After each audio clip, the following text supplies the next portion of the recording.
ए राजा ए रजऊ आ सोनवा के सिकरिया आ दिल्ली शहर से लइहा थोड़ा सा एनर्जी में ठीक ना। आपका कमर के दीवाने बहुत लोग, हम खुद है, लड़का तो बाद में होगा का जी।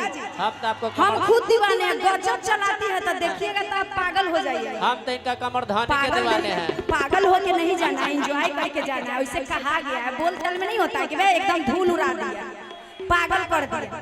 तो पागल नहीं करना है, थोड़ा सा आराम से, लेकिन कमर का कलाकारी पूरे दिखाना है, ठीक ना। कि ये राजा ए रजऊ सोनवा के सिकरिया आ भागलपुर से लइहा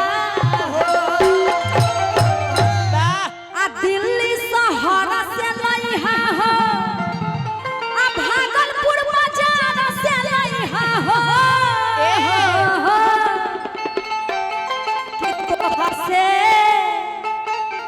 कि तो हसे आ कहली तोहर में हर